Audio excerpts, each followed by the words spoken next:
Você tem uma alma ardente, muito caliente.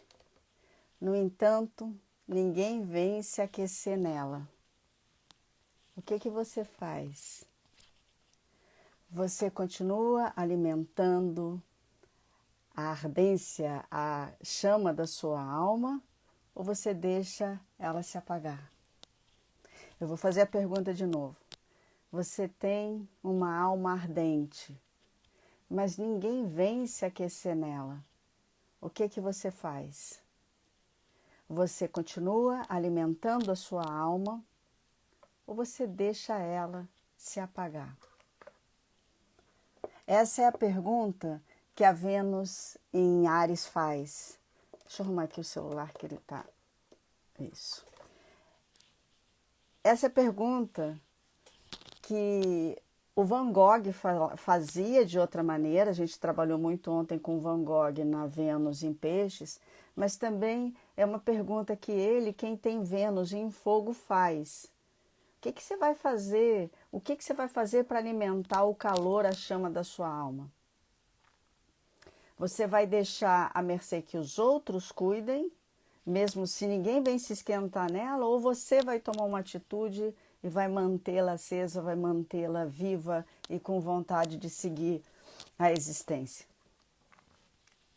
Independente de você ter uma Vênus em Fogo, essa é uma pergunta que as Vênus em Fogo fazem e é uma pergunta importante para a gente quando a gente sofre alguma desilusão, quando a gente está sozinha ou sozinho há muito tempo, que a gente percebe que ninguém vem se aquecer no calor da nossa alma, ninguém quer se aquecer no calor da nossa alma e a gente tem tanto para dar. A Vênus faz essa pergunta, Vênus em Fogo, mas eu vou desistir? Ou eu vou continuar aquecendo essa chama através da arte, através do serviço, através de um ideal? Então hoje a gente vai trabalhar sobre essa questão na Vênus em Áries. A Vênus em Áries, ela é fabulosa, tem assunto pra caramba. Ontem eu quase não consegui dormir tentando articular o que a gente ia conversar hoje aqui, porque são muitos assuntos. Eu vou tentar reduzir ao máximo, porque tem uma riqueza muito grande. E ao mesmo tempo eu não consegui encontrar nenhum filme que fizesse jus a essa Vênus, mas a gente vai compreender. Vamos primeiro entender o arquétipo de Áries para entender por que Vênus, quando ele entra em Áries, ela está em exílio, que a gente diz. Quando a gente trabalhou a Vênus em Escorpião, a gente falou que a Vênus em Escorpião está em exílio. Na dignidade planetária, a Vênus não se sente à vontade tanto em Escorpião quanto em Áries. Por que isso? Eu ainda estou meio... Tem alguma coisa aqui no meu celular que está me atrapalhando. Talvez assim melhore. Ou seja, eu vou trabalhar com Vênus em Áries, então, claro, eu vou ficar irritada aqui o tempo inteiro. Porque a Vênus em Áries é um pouco irritada. E vou me mexer, e vou para lá, e vou para cá. Bem Áries, eu sou ariana, né? Então vai mexer bem com essa questão. Então, Vênus, a Vênus ela não fica em casa, ela se sente exilada em Áries, que é regido pelo Marte, que é o amante dela. Algumas pessoas dizem que esse encontro entre Afrodite, Vênus, né, Afrodite, Áries, Vênus e Marte, é na verdade a ligação entre amor e ódio, né? Sempre onde há amor existe uma possibilidade de ódio. Eu acho ótima essa interpretação, mas eu prefiro outra interpretação. Eu prefiro a interpretação de que não existe paz, essa paz almejada de reconciliação, sem luta, não existe democracia. A democracia não é todo mundo concordar com um ponto de vista, mas a gente conviver com a diferença sem uma luta. Essa luta não significa guerra, essa luta não significa que a gente vai brigar com as outras pessoas, mas uma luta. Você pode perceber uma coisa muito importante. Toda vez, isso aí tem tudo a ver com Vênus em Áries, o que eu vou falar agora. Toda vez que a gente está em guerra, a gente tem muito mais conexão com a espiritualidade, muito mais conexão com a solidariedade. Toda vez que a gente está em paz, a gente esquece dessas situações. Eu me lembro quando eu fui ser monja, lá pelos 30 anos, que eu decidi que eu ia seguir o caminho espiritual, e quando eu fui treinar, eu simplesmente perdi o contato completamente com a minha espiritualidade, porque eu estava no meio da natureza, com um bando de monge à minha volta, comendo comida integral, a gente plantava, a gente comia, a gente se sentia super bem naquele ambiente super espiritual, e aí eu perdi a conexão completamente com aquilo que eu experimentava como Deus. Aí eu falei com a Susan, né, com a Didimitra, eu falei, Didi, é engraçado porque eu quero tanto seguir esse caminho, mas eu perdi a conexão. Mas quando eu morava no Rio de Janeiro, eu tinha uma conexão tão forte com o meu mestre espiritual, e é exatamente isso, Vênus em Áries. Vênus em Áries. É esse Vênus com Marte, né? Essa questão de você trazer paz, trazer reconciliação, conviver com a diferença através de uma luta. Você precisa estar com algum desafio e você precisa lutar para que isso haja uma harmonia. Então, vamos ali começar um pouquinho com Áries para ver como é que Vênus se encaixa nisso, para a gente entender contos de fada como Branca de Neve, Jason, Joana d'Arc e as questões, e como esses arquétipos nos ajudam a entender a Vênus em Áries e como é que isso daí se traduz em vida passada e como é que isso vem para a nossa vida atual. Robin Hood, ele é um arquétipo bem ariano, não Vênus em Áries, mas ariano, uma pessoa que está fora, que é um rebelde. Não que Áries seja um rebelde, mas Áries é o primeiro signo. Então ele sempre vai questionar, ele sempre vai abrir novos pensamentos, abrir novas formas de convivência. Então ele sempre está na margem, além da margem, ele está forçando a margem para que ela se amplie. Então o Robin Hood, ele questiona a opressão, ele questiona a falta de divisão dos bens materiais com toda a população, a extorsão e a repressão da população para que meia dúzia de pessoas fiquem ricas. Então ele é bem ariano nesse sentido. E o ariano, ele é o cordeiro, né? O cordeiro que se sacrifica pela humanidade. Então aquela pessoa que vai lutar pelo bem-estar dos outros. Então Áries tem muito isso. A Vênus não é uma pessoa que vai para o campo de batalha. Aliás, ela até vai de vez em quando, mas ela negocia. Ela vai tentar ir por uma outra estratégia que não a luta, que não a guerra e não de confrontar o status quo como o Áries fazia. É por isso que muitas vezes, né, o ariano ele é grosseiro, ou muitas vezes o ariano parece ser grosseiro, mas ele não é grosseiro. Ele coloca em xeque aquelas crenças que a gente já não pensa mais sobre aquilo. Às vezes é compreendido como grosseria, porque pode ser sim que ele seja grosso na forma de falar, e pode ser muitas vezes que ele não está sendo grosso, mas ele está rompendo o status quo.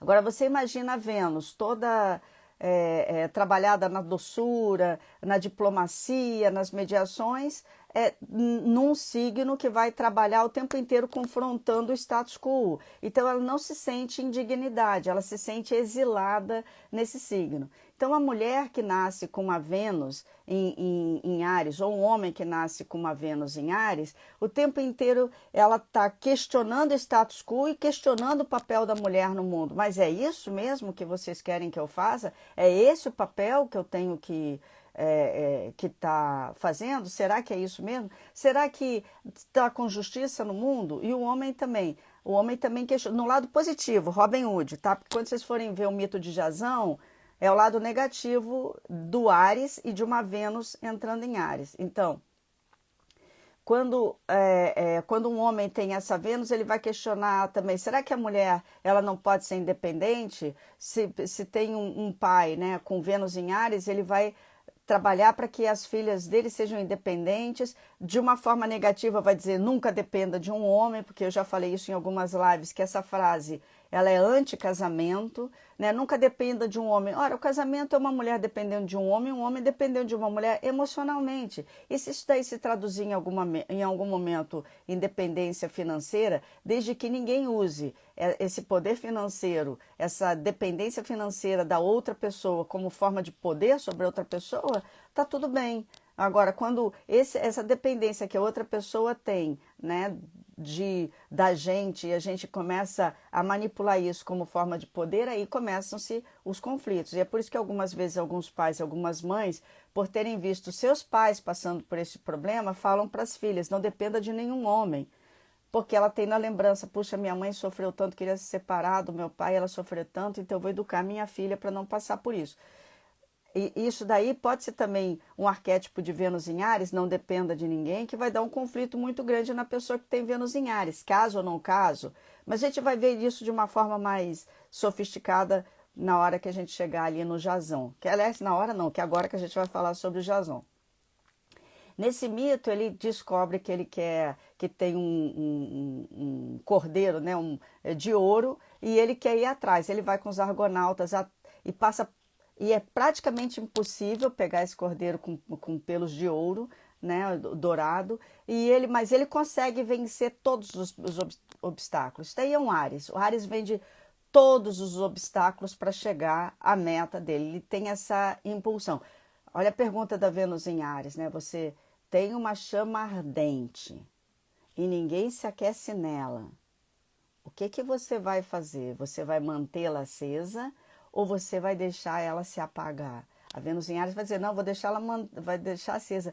Custe o que custar. Então, Jason tem essa força, ele não tem uma Vênus, não estou dizendo que ele é mais ariano do que Vênus em Áries.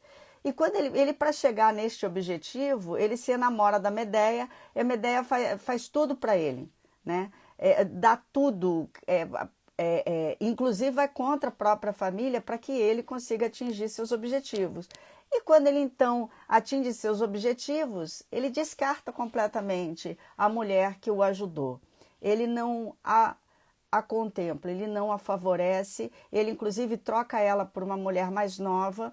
E a Liz Greene até fala, né, aquela astróloga maravilhosa, ela fala que a esposa de Jason, possivelmente, a amante de Jason, porque eu acho que o Jason nem se casa com ela, casa com a outra. Possivelmente era uma escorpionina, porque ela fala, você me desprezou, mas agora você vai ver o que vai acontecer. E ela mata a esposa e os filhos dele. E aí ela vai embora. E aí ele ele conseguiu atingir, né, o seu sucesso e atrás dos seus empreendimentos, mas ele esqueceu as relações. Ele esqueceu as pessoas que ajudaram ele a atingir os seus objetivos. Isso é ariano, mas é principalmente quando trata dessa relação com a Medeia, uma Vênus em Áries. A Vênus em Áries, no lado negativo, né? E pode tender muito para o lado negativo, porque a Vênus em Áries ela tá em exílio. São mulheres que não respeitam as suas mães. São mulheres que não respeitam. De novo, não estou generalizando, mas é uma possibilidade.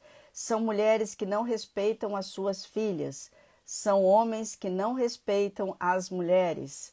São homens que não respeitam as suas filhas mulheres. No lado negativo dessa versão, que a gente tem que trabalhar isso, porque Vênus em Áries o tempo inteiro ele vai estar passando por esse desafio. Então, o que acontece? Né? Aí você vai fazer uma constelação, e na constelação mostra claramente que você, ou não... Vamos primeiro nesse exemplo. Você não respeita a sua mãe. Tem até uma frase que se fala, a forma como... Uma frase não, uma coisa que a gente observa, né? A forma como você trata a sua mãe é a forma como o trabalho vai tratar você, a forma como o dinheiro vai tratar você, a forma como as relações vão tratar você. Então, se você está sendo muito maltratada nessas esferas, comece a observar se a forma como você está sendo maltratada não é a forma como você está tratando a sua mãe. A gente observa isso na constelação. Só que observa essa frase gera uma culpa. Então, eu sou responsável por todos os maus tratos que eu estou recebendo?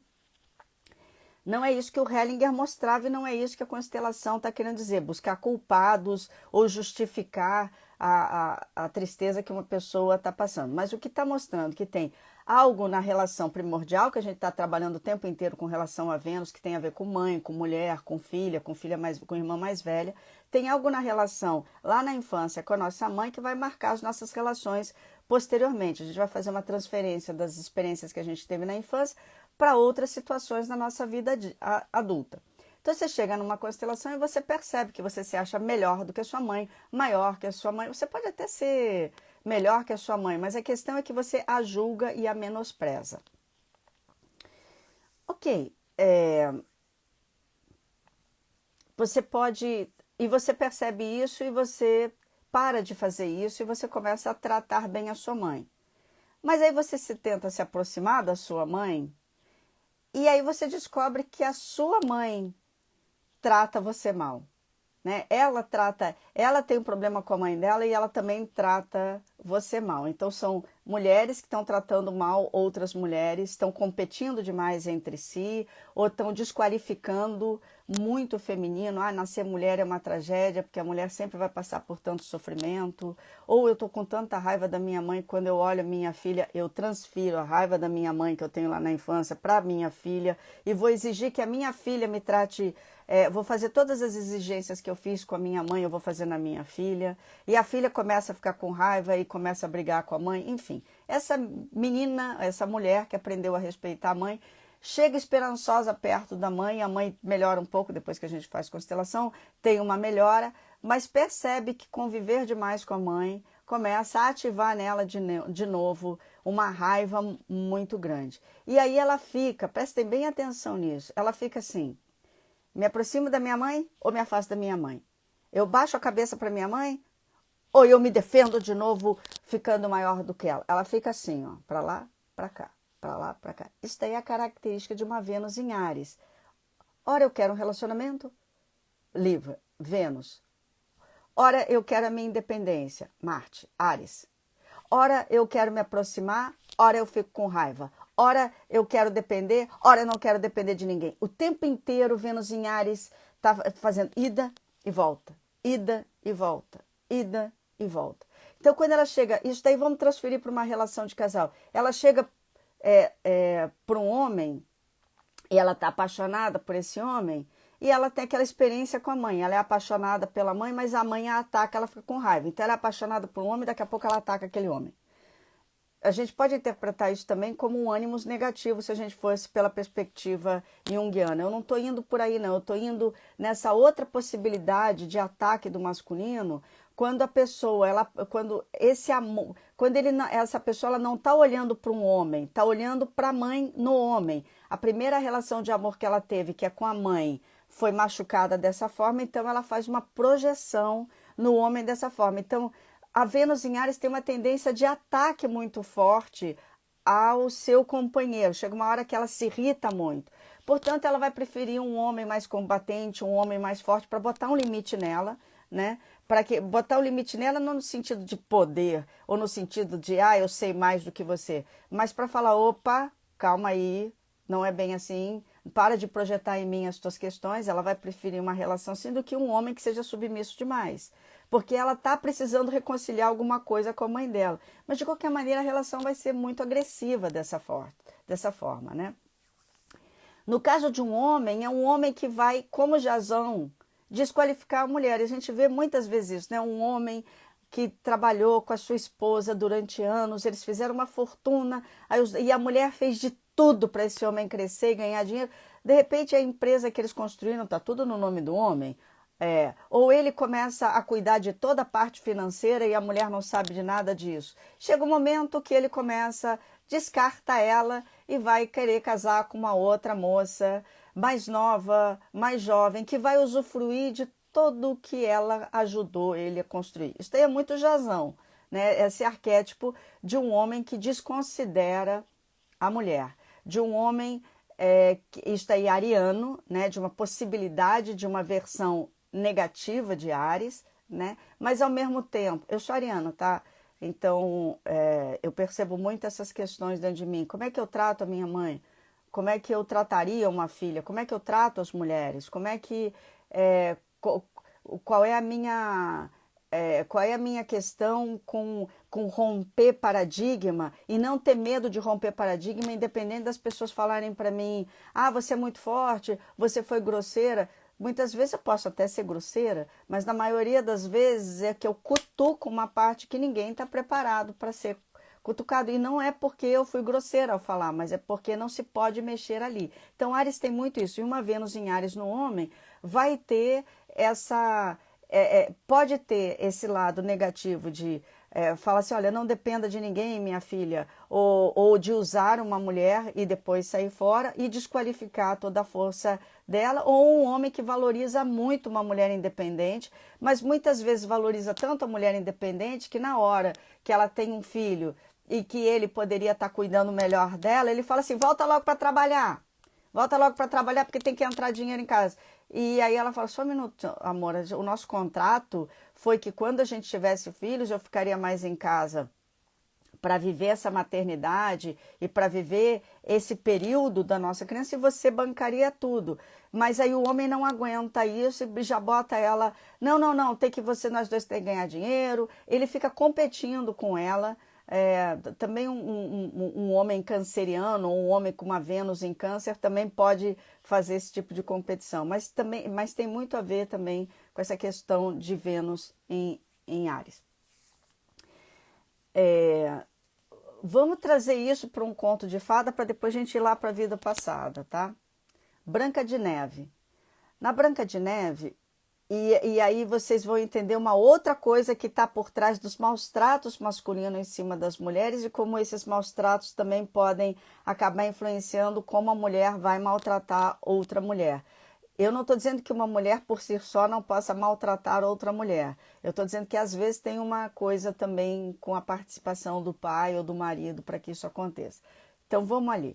Branca de Neve, quando a madrasta da Branca de Neve, e nessa posição de madrasta, aí nesse conto eu interpretaria que é uma mãe e uma filha, não conseguindo, na verdade elas são mãe e filha de verdade, não é uma madrasta, mas essa filha não consegue ter uma relação positiva com essa mãe, portanto, ela é muito mais difícil, então muito mais uma madrasta, má mesmo, não uma boa madrasta, né? Mas uma madrasta com essa criança. Então ela pergunta para o espelho, espelho meu, existe alguém mais bonita do que eu? O espelho diz não, não, não, até que chega um momento que fala sim, tem a Branca de Neve, que é a enteada dela.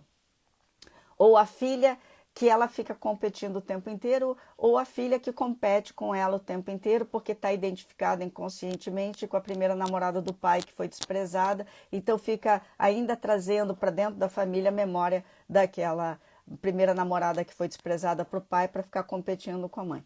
Anyway, nesse conto, outro dia eu estava vendo aqui no Instagram uma pessoa que interpretou esse conto, eu não me lembro exatamente o que queria dizer, que foi super legal, só que eu vou para um outro lugar. O outro lugar é o seguinte, o espelho ele é masculino nessa história, e ele fala assim, você é linda, você é linda, você é linda, de repente fala, não, Branca de Neve é mais bonita do que você.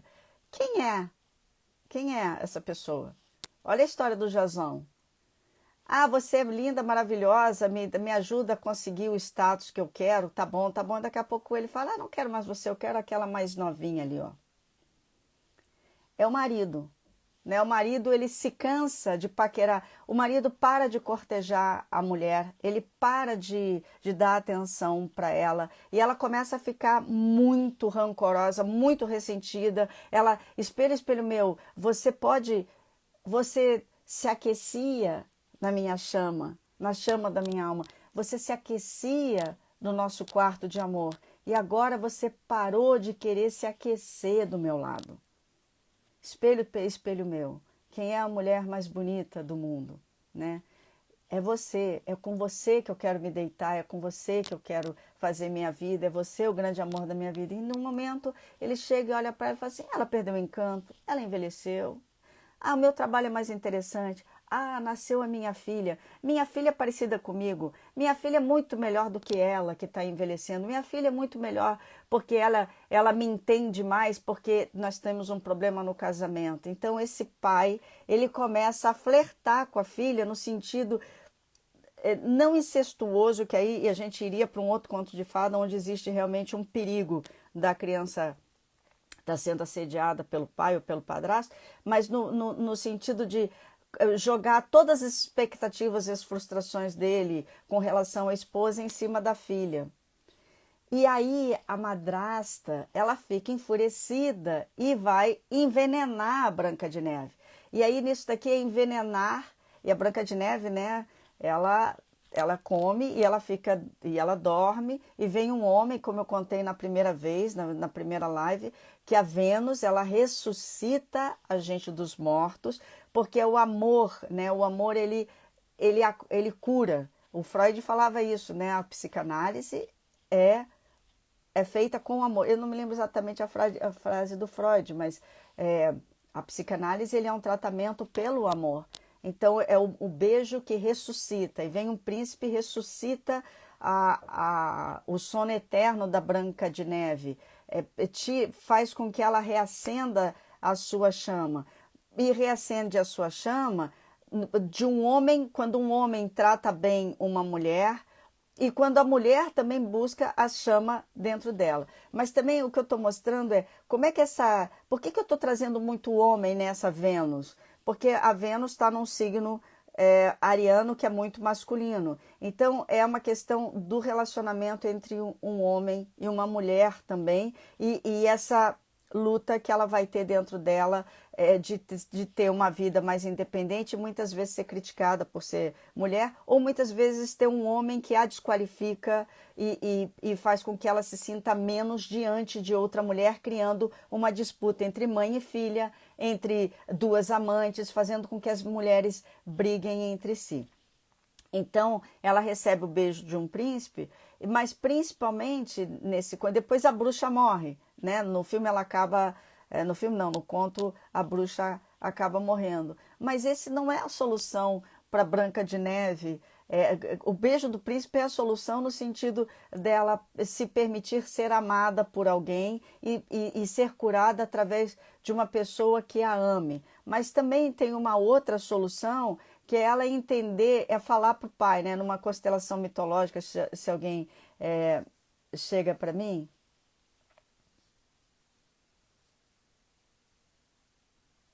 Pode ser essa interpretação, mas ela não vai ajudar de uma forma sistêmica, de ser uma projeção, ela não vai ajudar, ela coloca tudo em cima dela. Pode ser uma projeção, sim, uma projeção que ela está fazendo, mas em cima do marido, né? Mas é interessante.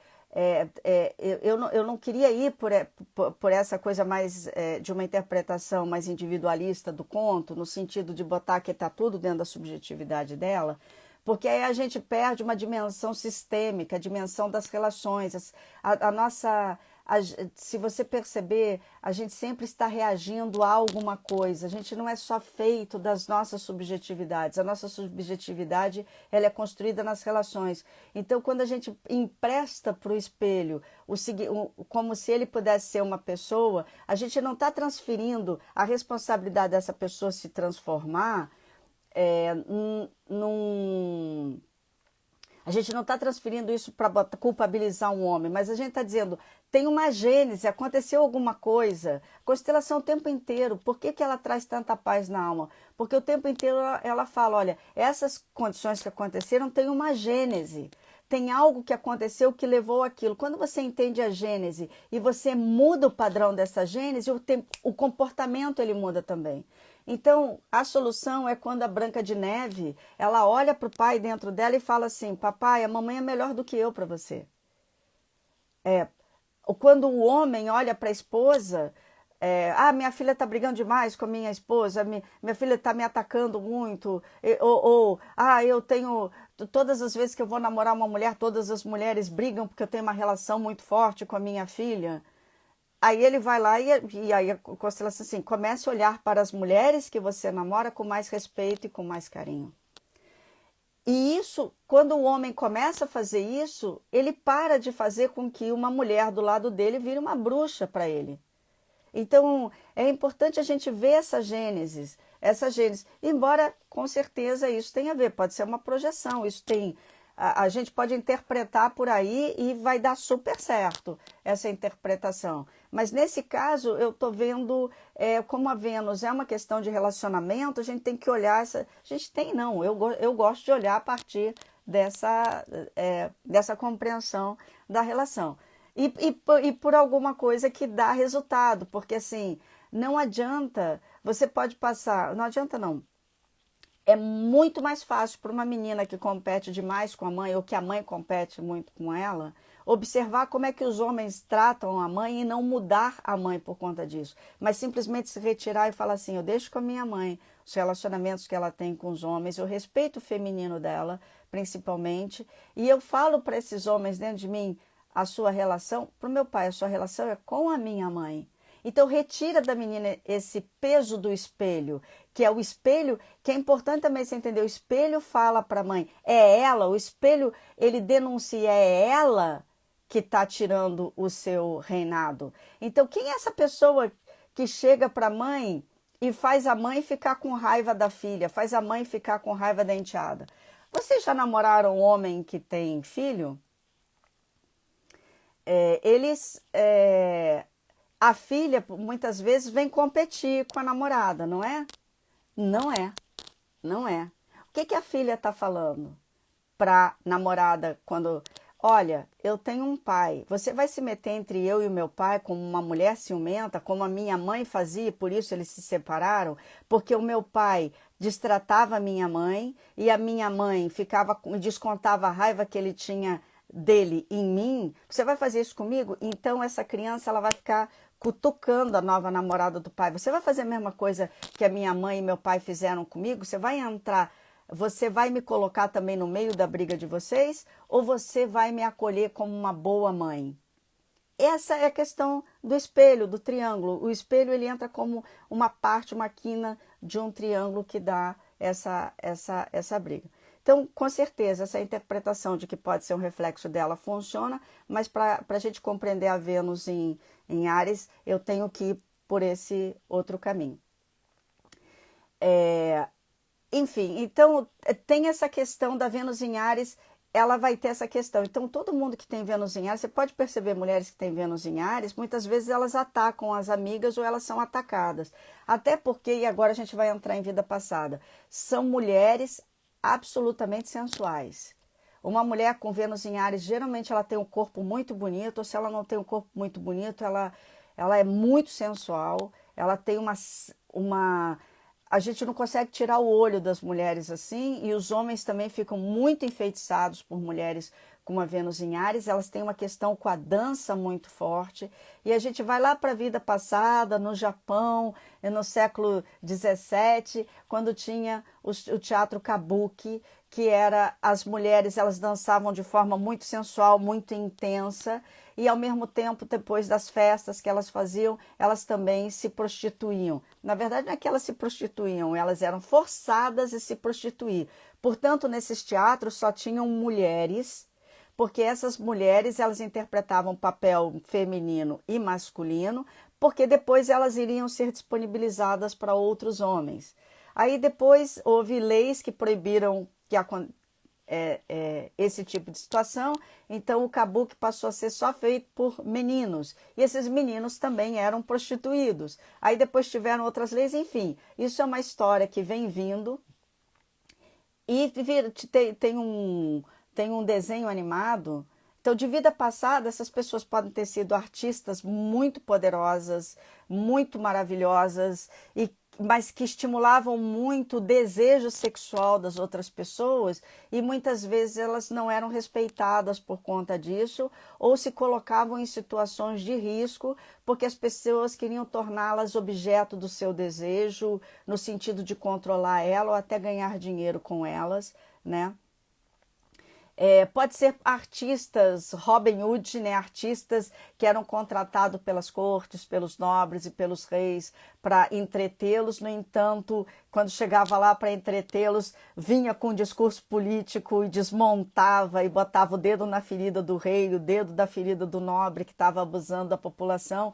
Então, ou a pessoa sofria torturas ou a pessoa não conseguia mais emprego em lugar nenhum. Então são pessoas que foram artistas em vidas passadas, se existe vida passada, e passaram muita fome por conta disso, porque o tempo inteiro colocavam o dedo na ferida. Deixa eu pegar o nome desse teatro aqui que eu anotei, opa. Que é um teatro. Você tem um filme chamado o Príncipe, não, A Princesa e o Cavaleiro, que é do Osamu Tezuka, que ele é a história de as meninas quando nasciam recebiam um coração rosa e os meninos quando nasciam recebiam um coração azul. Essas cores têm um significado simbólico, tá? Não é uma questão machista, homem azul, mulher. A forma como a gente utiliza esses símbolos pode até ser usada de forma machista, mas tem um significado. E eu não vou entrar nesse significado, senão a live vai ficar longa demais. Mas essa menina, quando vai nascer um anjo, possivelmente ariano, fala assim, que saco, tem que ficar botando um ali, vou botar 2 logo aqui, porque termina logo o meu trabalho. Colocou um coração azul e vermelho nela e ela nasce. Que nem no Guimarães Rosa a gente tem o Diadorim, né, que também, o Diadorim é uma mulher que vive como jagunço. Que nem todos os filmes coreanos que foram colonizados pelo Japão há um tempo, a gente vê várias vezes uma mulher vestida de homem, ou tendo que se vestir de homem como uma guerreira. Como Joana d'Arc, né, que se veste de homem para fazer uma batalha. Então, esse tipo de arquétipo no Japão nasce com os kabukis, e aí no início do século XX, isso vira um grupo de teatro, que eu não estou achando o nome aqui, eu tinha anotado aqui para falar para vocês.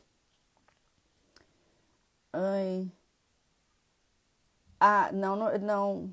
Bom, eu esqueci qual era o nome lá do grupo de teatro que eles faziam, que eram só mulheres que interpretavam, para resgatar essa tradição das kabukis, né? Só que aí já não existia mais essa questão delas terem que se prostituir. E aí ele vendo esses filmes, ele decidiu, ele fez um mangá, que eram desenhos, né, japoneses, onde tem a princesa e o cavaleiro, onde essa menina que nasce com 2 corações, ela é confundida com um homem quando nasce e ela é colocada como um príncipe. Então ela tem que viver uma vida masculina, no entanto ela é mulher. Esse arquétipo em vários filmes coreanos que a gente vê aí na Netflix está cheio. Amor na Luz da Lua, Mr. Sunshine, o príncipe e a princesa, como é o príncipe de porcelana. Tem esses motivos da menina que tem que viver uma vida masculina ou quer ser uma Joana d'Arc, no sentido de ser uma guerreira, lutar por uma causa, ser um Robin Hood, são tratados nesse filme, remontando essa tradição kabuki. Bom, aí voltando lá para o Osamu Tezuka, ele gostava tanto disso que ao invés dele fazer filmes, na época na época que ele começou a fazer esse mangá, o Japão estava começando, eu não sei se nessa época estava começando a fazer uma produção de textos que tratavam a mulher só para o público feminino, onde as mulheres elas eram muito doces e compassivas e os homens muito amorosos com elas.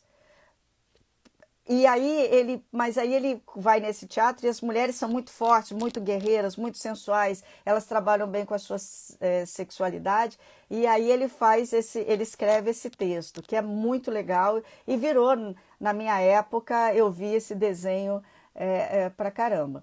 Então tem essa questão de uma vida passada da pessoa, ela ter que ser atriz e fazer personagens masculinos, ela ser uma bailarina e ter que ser prostituída, ou ele, esse moço, fazer o teatro e botar o dedo na ferida da sociedade. Então tem muito essa questão com a arte do palco, o teatro, a dança. Tem uma questão aí, uma vida de Joana d'Arc, missionária. E a Liz Greene pergunta, né, fala da Joana d'Arc. Ela fala assim: a Joana d'Arc é uma grande ariana, nesse sentido dela lutar por uma causa. Mas ela nunca se perguntou se o rei Charles II valia a pena ela morrer na fogueira por ele, porque ele não valia a pena. Ela tinha um ideal. Então o ariano tem essa questão de botar um ideal muito forte e ir para uma luta. E a Vênus em Áries, muitas vezes, ela se apaixona por um ideal, ela não se apaixona por aquela pessoa que está ali de verdade. Então é um homem que idealiza demais a mulher, pode parecer pisciano, mas é muito mais uma Vênus em Áries, tanto na mulher quanto no homem. Então também pode ser uma pessoa que em vida passada ela idealizou demais o casamento e quando se casou ela descobriu que a mulher teria que ficar numa posição que não era a posição que ela queria. Pode ser um homem em vida passada que casou com uma mulher e a destratou e a desconsiderou muito. Ou ou permitiu e deu apoio num mundo machista que ela pudesse se manifestar de uma forma mais feliz para a natureza dela. Então, os florais que eu acho que pode ter sido também uma pessoa que viveu numa casa que os pais brigavam muito nessa vida ou em vida passada, ou pode ser uma pessoa que viu que vida passada ser mulher era tão desgastante que nessa vida ela nasce mulher, ela fala que droga que eu nasci mulher porque vai ser muito difícil. Inclusive ela pode ter escutado isso da mãe. Principalmente as pessoas que têm ascendente em Áries é muito mais forte do que Vênus em Áries, tá? Os florais que eu acho que servem muito então para essas questões, até aquele filme, desenho animado, A Valente, né, que tem tudo a ver com essas questões que a gente está falando. E tem também o arquétipo, né, a mãe é transformada em urso, que tem a ver com Ártemis. Aí a mulher Ártemis tem uma Vênus em Áries muito forte, né, as Amazonas, as guerreiras, enfim. Então, os florais que vão tentar equilibrar esse feminino e masculino dentro dela, esse coração azul e vermelho e rosa dentro dela, essa questão dela poder ter uma vida onde ela possa confrontar os paradigmas sem ela tentar ser enquadrada, mas ao mesmo tempo sem ela perder o contato com o feminino, sem ela desqualificar o feminino, é o pomegranate da Califórnia e é o lilium do floral de Minas. Então, e também como tem uma sexualidade exacerbada demais, muitas vezes a sexualidade, que é ótimo, é melhor excesso do que falta, né?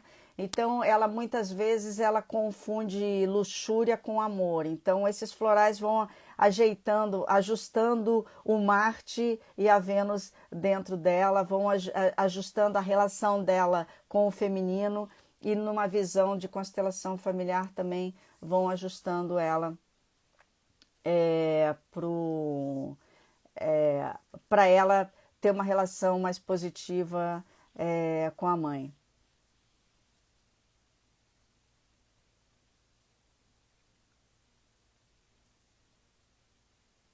Fantástico, fantástico. É, então, é, exatamente isso. A Vênus em Áries, ela muitas vezes atrai muita briga, às vezes ela é muito atacada pelas mulheres, né? É, é, e ela ataca as mulheres também, muitas vezes quando ela está negativada, ela ataca as mulheres, ela compete com as amigas, ela desconsidera o que uma amiga fez por ela durante muito tempo, né? Então nessa hora, a pessoa que tem Vênus em Áries, ela percebe que ela está sendo muito atacada por uma amiga, ou que ela está atacando demais essa amiga, ela tem que se afastar um pouco para ela ajustar um pouco essa voltagem, né? Então, o pomegranate vai lidar com essas questões, o lilium, o escleranthus é um floral de Bach, que também trabalha. É engraçado, né? Porque a gente daria para Áries a gente dá empates, mas para uma Vênus, deixa eu anotar aqui, a gente daria a gente daria uma Vênus em Áries, a gente daria escleranthus, porque ela, o tempo inteiro ela fica dividida. Eu faço isso, eu faço aquilo. E ela também, uma pessoa com Vênus em Áries também tem muitas dúvidas. Embora a Áries seja um signo muito assertivo, como a Vênus é uma pessoa que se questiona muito, uma pessoa não, um arquétipo que se questiona muito, mas principalmente porque ele rege libriano, né? Então, que vai se questionando com mais paciência para ver o que quer, o que não quer, né? E Vênus em Áries, então, ela não tem paciência para fazer isso, mas por conta dessas questões todas que a gente está falando. Então, o floral escleranthus junto com empátiens. Novamente, eu digo para vocês que esses florais que eu estou indicando não é para vocês tomarem se vocês têm Vênus em Áries, porque pode ser que vocês não estejam manifestando isso tudo que a gente está falando, né? Pode ser que você esteja muito bem equilibrado ou que você precise de outros florais, por exemplo, o oak, né, que também é um floral muito bom para Vênus em Áries, que é trabalhar muito, servir demais as pessoas com muita força física e não perceber o limite, né, das suas forças, né? Mas da gente tomar cuidado, isso daí é só para a gente comparar arquétipo é, com arquétipo. É, então, os filmes que eu acho. Eu fiquei aqui, eu fiquei vendo Alice, aquele. Como é? Qual o nome desse filme? Deixa eu ver, Alice. Tá aqui. Para Sempre Alice, né? Que é o filme com a Julianne Moore, que ela vai perdendo a memória e ela tem uma questão com a filha dela que tem que ser solucionada. Então, eu acho que Para Sempre Alice é um filme que trabalha muito essa relação mãe e filha. Outro filme, todos os filmes coreanos que lidam né, o amor na luz da lua, né? Love in Moonlight. Eu acho muito bonitinha essa série, eu acho linda essa série. É uma menina que é filha de um guerreiro e que é perseguido, que é um guerreiro muito Robin Hood e que é perseguido pelos reis lá da Coreia e ela tem que se travestir, ser criada como um menino para ela não ser assassinada. E aí ela conhece o rei e eles viram amigos, mas o rei pensa que ele se apaixona por aquele menino, mas ele não sabe que ela é menina, que é a mesma situação do Diadorim, só que o Diadorim vai trabalhar com o arquétipo mercurial, e também essa questão mercurial também tem ali nesse Love in Moonlight, mas fica mais evidente essa questão de uma Vênus em Áries do que essa coisa mercurial do Diadorim que está trabalhando com essa dualidade, o Deus e o demônio, dia, diabo, de Deus, que trabalha lá no Guimarães Rosa, que o Guimarães Rosa fica trabalhando. Portanto, eu queria até pegar de Adorim, mas aí eu ia forçar muito o símbolo de Vênus em Áries. O outro é Mr. Sunshine, que uma das personagens principal, ele e ela, né, os protagonistas, ela se veste de homem para lutar, para salvar a, a, a Coreia da dominação japonesa e americana. E a minha voz já está falando, Mônica, menos. Então eu vou encerrar porque ontem eu fiz a live à noite, agora minha voz já não está aguentando. Beijo, obrigada.